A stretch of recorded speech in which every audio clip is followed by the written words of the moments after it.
I'm this far off the nose, filming it head on, and it's still hitting new dots on the screen. Wow. Holy smokes, I did not expect that. Oh, and it's turning it all purple. Yeah.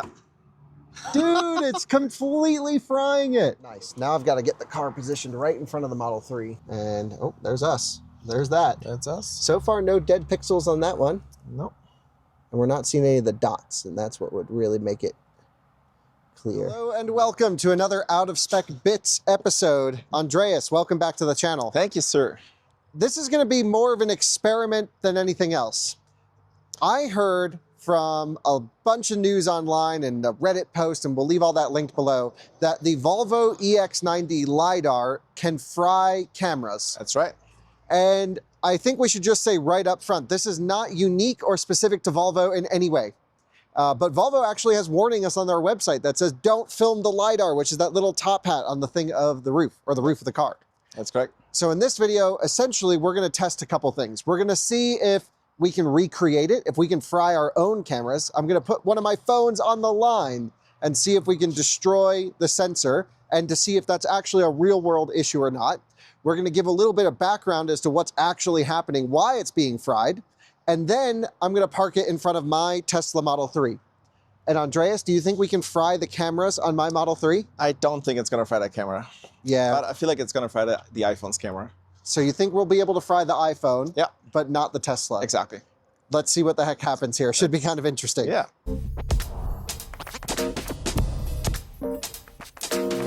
Well, guys, this is the new 2025 EX90, and Andreas, we just have to say, cool car. I love it. It looks good, drives well.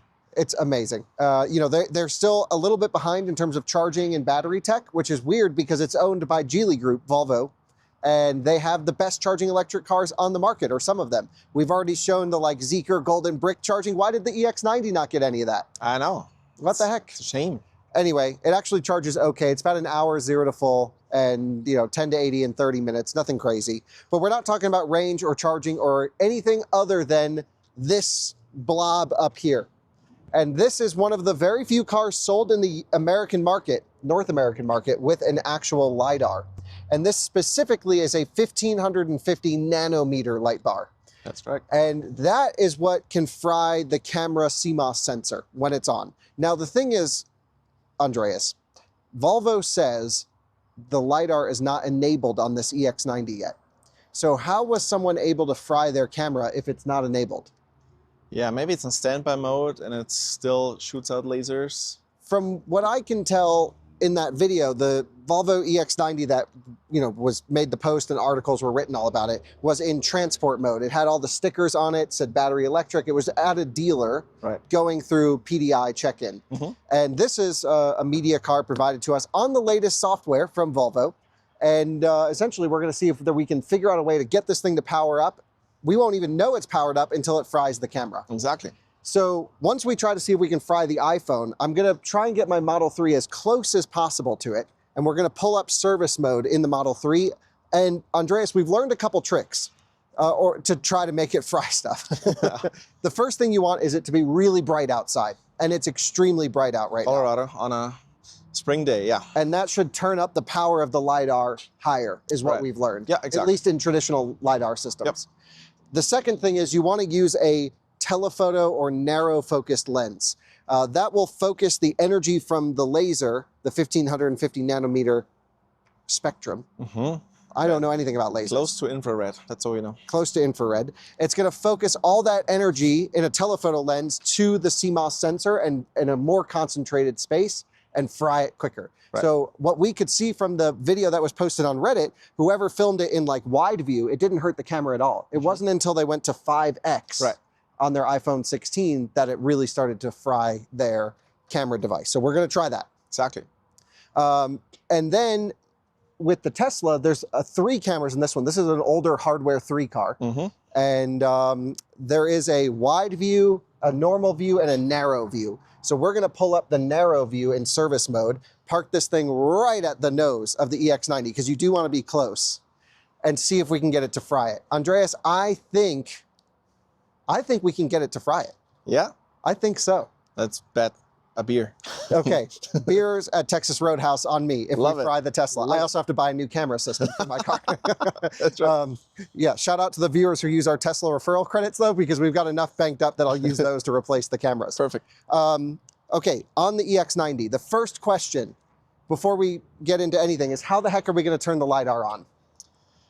Yeah, there's probably not a way to turn it on manually. Yeah, so I think we're going to have someone in the driver's seat with adaptive cruise on would be my guess. My understanding of what's going on with the LiDAR right now is it's using just camera and radar for adaptive cruise and highway driving assistant.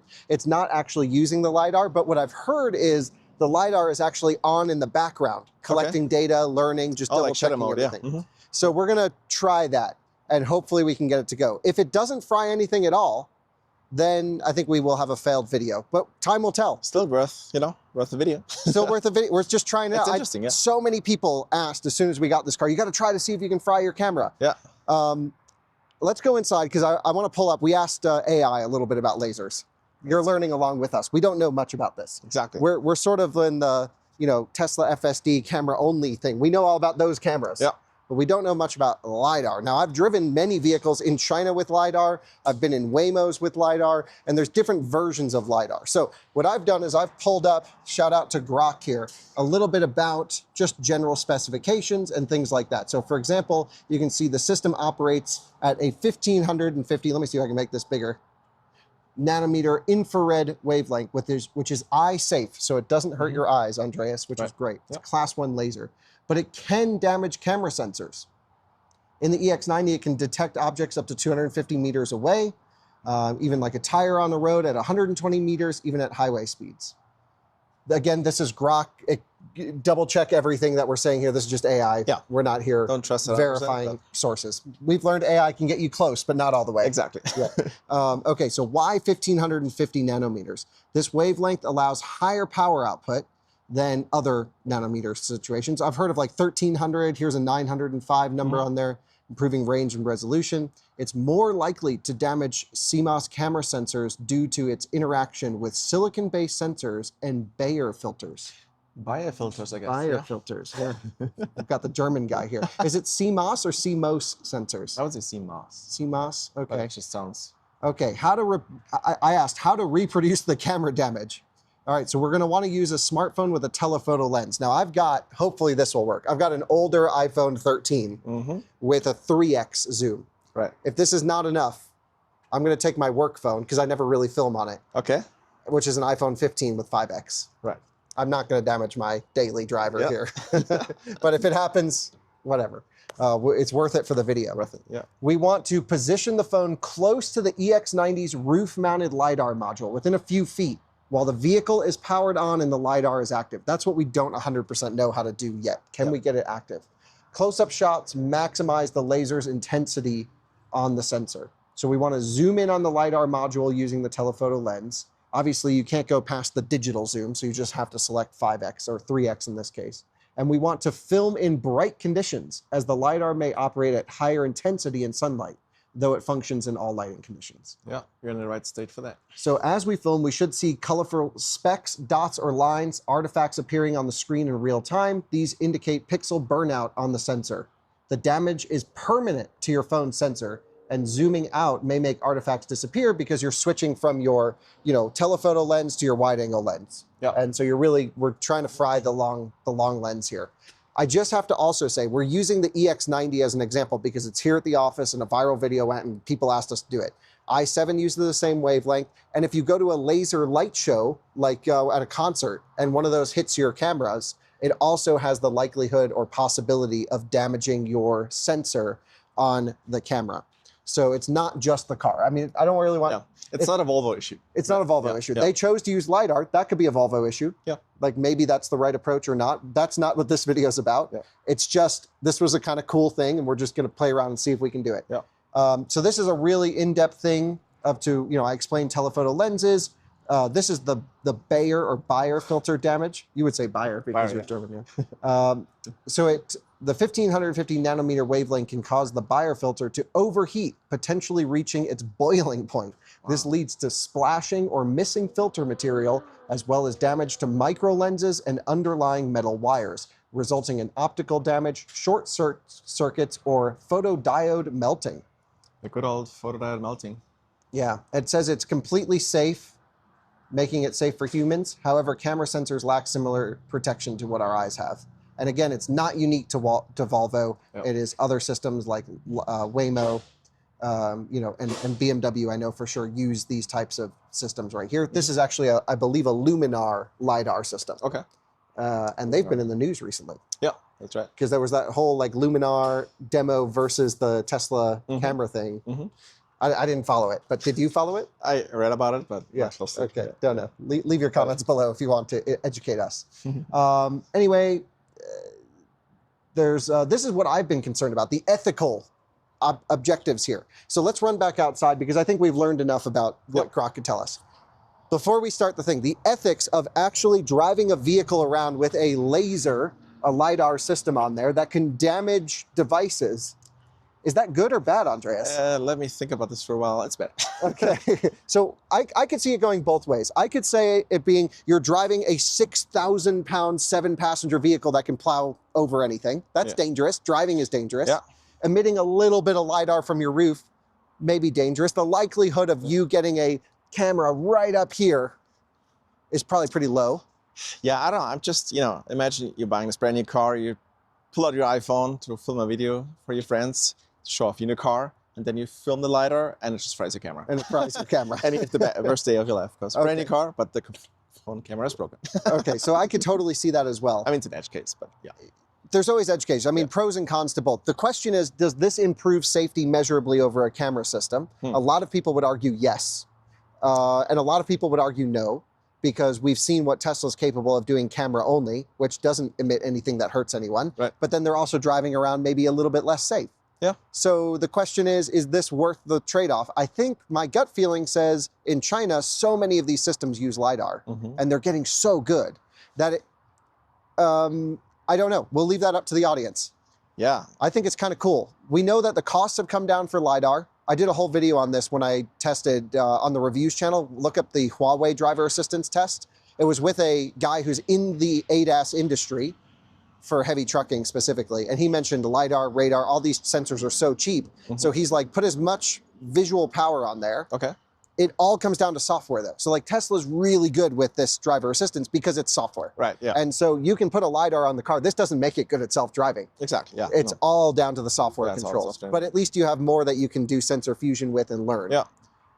Enough speculation. I'm gonna just see if this thing will fry my phone. Let's figure it out. I kind of like the LiDAR thing. I'm in the camp of more sensors, the better. Yeah, I'm not in a camp either. Like I drive Model 3, vision only, you know, it works incredibly well. Yeah, you drove us all around town today. Yeah, will it work fine in like thick fog? I'm not sure. Yeah, but also this has restrictions on thick fog. Yeah.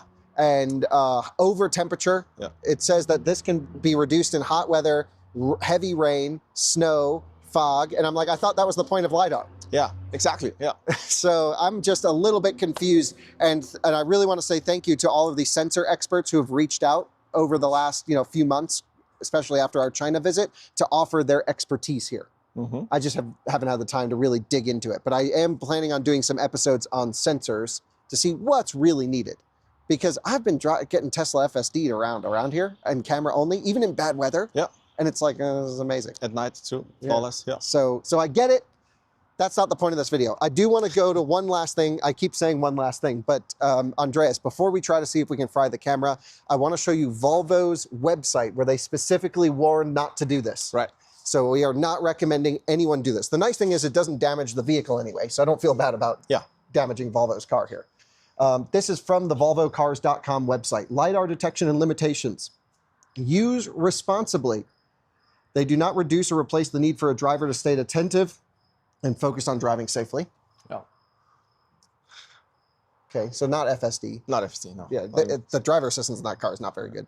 And then LiDAR light waves can damage external cameras. Do not point a camera directly at the LiDAR. The LiDAR, being a laser-based system, uses infrared light waves that may cause damage to certain camera devices. This can include smartphones or phones equipped with a camera. or the same thing. Yeah. So let's go see if we can get it to fry this. Our friend Sterling has kindly offered. What's up, dude? Welcome to the channel. Hey, thanks. You're gonna sit in the driver's seat and at least power on the car and keep it in drive, I think. That's my guess. Yeah, yeah. That's the best we can do, really. All right, Andreas, you ready to see? Right. Moment of. I'm gonna make sure you can film this here. Yeah. Okay, so I'm pointing it. I may as well hit record on the video. Let's get as close as possible. Now, this is not using the telephoto lens. Right. And I'm trying to come at it from the same angle. Oh, look, it is on. And it did fry it. Look, we've got a little dead pixel. Oh my God, that's right. Damn. All right, let's hit 3x and see if we can get it. Right. It's not doing it now. We definitely got a couple dead pixels on that first lens. Oh, there's another one flashing up. Wow. There it goes. It's totally hitting it. It's just a song? Like a little pop sound? I little didn't pop hear sound? anything. Or was Dude, it- look at it. It's definitely pixelating the screen here. Wow. Holy smokes, I did not expect that. Oh, and it's turning it all purple. Yeah. Dude, it's completely frying it. Let's see how far it goes. What happens? How much can it take before it explodes? Dude, no way. How far away can we be? Let's see. Look at this. Like all those lines now. Yeah, it's totally frying. It's all the way back here, dude. Yeah. Show the viewers how far. We're off the nose and it's still happening out here. I mean, now it's permanently damaged, right? That's why you're still seeing it. Permanently damaged, yeah. So Yeah. I'm looking for any new hits. And I'm just gonna move around because I imagine the LiDAR is gonna be focused in different areas. So I'm not getting any new hits now. Oh, another one right there. So the cameras, if you can show the viewers from the side, Andreas, I'm this far off the nose, filming it head on, and it's still hitting new dots on the screen. No way. Yeah, that's the situation, you know? You See- film your new car and fry your phone. So I was thinking it would be okay if you're right up on the sensor. Yeah. Dude, I think it's gonna fry the Model 3's cameras. Let's see. That would be, imagine you just pull up to a spotlight and you just like destroy the car in front of you. Yeah. Oh my gosh. What the heck? Yeah, and the closer I get, yeah, I'm getting more hits now. See if it does it from this angle over here. Dang, I can't believe it just fried this camera. So we've been hitting this thing for like 2 minutes straight of LiDAR. Let's go look at the damage. I can overlay this clip as well. Yeah. Let's go look at the damage in here so people can see what the camera looks like. Oh my gosh. It's definite. Look at all the, like if I shine it on the Polestar right there, it's purple, dude. The new pink wrap for your Polestar. I can zoom in there, 3x. So the 3x is what I was using. Mm-hmm. Seems okay, doesn't it? Yeah. Is this dust or is this? No, there's definitely some pixels missing on here. Yeah. But the 1x really got fried. Wow. So weren't we thinking that the telephoto lens would get fried more? Yeah, that's what I thought too. Let me go hit this with the 1x camera. What's weird is on the phone, I can actually record this too. When I change from dark to a light environment, so like I'll go here, everything's purple, right? Mm-hmm. When I come out here, it's all still purple, but then it actually color grades correctly. Mm-hmm. So I wonder if that's software compensation in the iPhone. Yeah, see only whites. Like Yeah, the white's got a little hue, and I've got these lines across the center where it's permanently damaged. Sterling just jumped back on the EX90. Perfect. And again, I'm just hitting this with the 1x camera, not even zoomed in. I wonder if it heats up that thing to the boiling point, the Bayern filter, right? Yeah, the Bayer filter, yeah. The Bayer filter, whatever it was. Yeah, right up in here, definitely getting hit.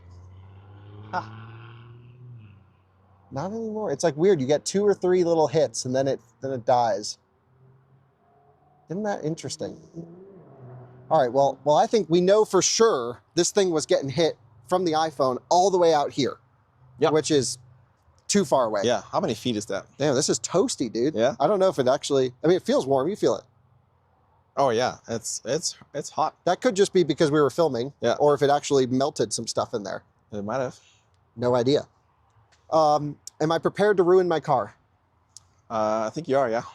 All right. I can see. So don't move. I'm going to bring the 3 around. Oh my gosh, Andreas. Amazing. Why don't you hop in here with me and I'll show everyone how we'll determine if we're going to fry the cameras on this. Why are we doing this? Just to prove a point? I'm not even against LiDAR. I think LiDAR's cool. It's just very interesting it's an interesting test. All right, so I'm going to go here to my Model 3. 152,000 miles, not a single camera issue on here. Beak. And I might be getting a camera exchange. Yeah. Good thing Tesla service is awesome. Mm-hmm. All right, so we're coming into service mode. We're going to let it load up. This is an old Tesla. It's got some slow. 2018? 2019, this one. Yeah. I'm going to go here to driver assist, cameras, and we're going to go to camera preview. And what I'm looking for is the narrow view, because we think that this is going to be, also it kind of feels like we're in a submarine, doesn't it? Yeah. So these are the three main camera views, main, wide, and narrow, pointed at the front. And this is a hardware 3 car. Hardware 4 only has 2 views. So let's go pull this around. Dude, we could be just frying it so hard right now. We have no idea. Narrow beam. Doesn't seem like anything at the moment, does it? No. Could also be the angle. Yeah. Hey, Sterling, can you move around a little bit? All right, so I'm going to just move around a little bit. Yeah. Nothing yet. Nothing yet. Andreas is saying nothing yet. All good. I'm getting close. Good. Nothing. All good. I'm going to try. I'm going to try a little bit different angle here. Here at Texas Roadhouse. All right, let's come at it from like this way, because we were getting like the side angles. What was really hurting the Model 3 earlier. Andreas says good. No dead pixels, nothing. Just a big Volvo that's about to hit us. He thinks we're good. Nothing. All right, I'm going to come around the sides. And, you know, we basically have this thing set up the same. So I'm going to come at it from the side here. I'll hit it straight on just from a distance. Yeah. Like you're just pulling in your driveway, you know, and you're nosing up to a car. Here. So, yeah, it must be facing the camera directly, because the LiDAR, I guess, faces down a little bit, the lasers. Andreas thinks we're good. But that's my guess. So we're good. Okay, so it's not frying other cars, just smartphones here. Well, that's good news. I don't have to replace the cameras in my car. The Tesla is LiDAR laser safe. So why don't you pull up this camera here on the side, and I'm going to roll up alongside of you. Okay. Yeah.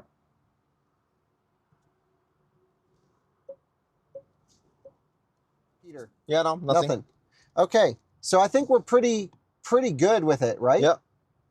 I'm going to just try one more angle. Okay. Which is going to be from this way. Interesting. Right. Oh, all good. So we're good. Yep. Here, I'll steal this back. So it didn't fry any of the cameras then? Nope. Interesting. So, but it totally, from the same distance, fried the smartphone. Yeah. I think one thing that could be different is we had the iPhone a little bit higher up. We did, I think, yeah. Yeah. But then you pull back, so it's the same angle, right? Yeah, but then the power gets lessened. Right, yeah. The bigger distance. I mean, I have this thing right up on the Model 3 right now, not touching. That's why we had Sterling directing traffic. Yeah. And, you know, this you would think would just be jamming it hard right there. Yeah. So Tesla's immune to Volvo's laser beams. So there's not going to be a fight. Volvo can't fight the Tesla. Great. Well, that's good news. Yeah. That would have really been funny if it fried other cars. Wow. Imagine hating someone and just pull up to the Tesla. Not putting it up there. Like some guy cuts you off in traffic and you're like, let me just tailgate you for a couple of minutes and fry your camera. And then a park in front of you. So I think we've learned a little bit. We first learned that I didn't know until this video went viral that vehicle LiDAR systems can damage camera sensors. I'm just not a sensor expert, but we're learning. Yeah. We learned that it's definitely irreversible because this iPhone is fried now, this camera system. Yeah. Not that I ever film with it anyway. And fascinating. What else did we learn? We learned that that at least in this test, the Tesla is immune. Mm-hmm. I'm kind of thinking we should pull the EX90 over here, Andreas, at a lower level. Yeah. And have the Tesla a bit higher off the ledge there. And then maybe we can try it that way. Because that would simulate like a Model X camera placement or Cybertruck. Let's do it. A little bit higher up. All right, so one last test. Well, let's I test. feel like we can fry a Tesla. Maybe you fried my 3's camera without us even realizing. Yeah, you might get in your car and it might not work anymore. Andreas, what I'm gonna do is put the Volvo down in the gully down there, and you can see the Model 3 is pulled as forward as it can get on a little bit higher ledge. Yeah. And I think that should just bring the sensors a little bit closer. So the first thing I need to do is get the Volvo down there. Now, this is not our car. This is Volvo's car. And it's on like, okay, Shane, you're good? Even better. Even better. Shane says we can send it. Thanks for installing our charger, by the way. Yeah. We just put an 80 amp Autel in here. Oh, yeah. So we're going to go to the vehicle controls. I'm going to go to driving. We're going to go to all settings, and I'm going to hit off-road mode, which should raise the ride height. Yep. So now we should have enough to clear that curb over there. And I'm going to back it down. I don't want to run over any of my bushes. Yep. But if we get close, we should be okay. Have See I how this mentioned that goes. this is a beautiful car? All right, Andreas, might need a little direction. I don't want to scratch the paint or curb a wheel. Okay, let's see. Can I All clear good. All clear. clearing it without hitting anything? Yeah. Okay. I'm full throttle. Whoa. There we go. All good. Needs a lot of stall torque here. Yeah. All safe. All right. Still good. Still good. All clear. Still good? Yeah. All good. Okay. And All good.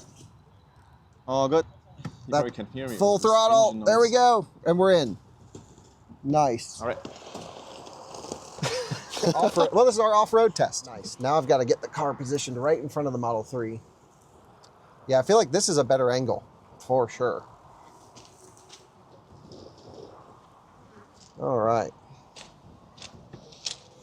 Yeah, we're getting golden here.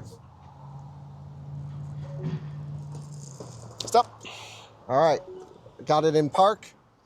So Andreas, the Right. Volvo doesn't want to lower the suspension for some reason. Okay. But he's gonna back up in a second. All right. And sort of go as far back as he can. Let's pull up the camera preview. And oh, there's us. There's that. That's us. So far, no dead pixels on that one. Nope. And we're not seeing any of the dots, and that's what would really make it clear. Narrow. Okay, so we'll keep an eye on this. Well, I've just put on adaptive cruise control now.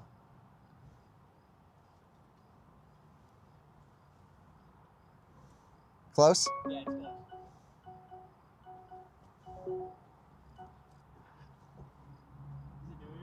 No. All good.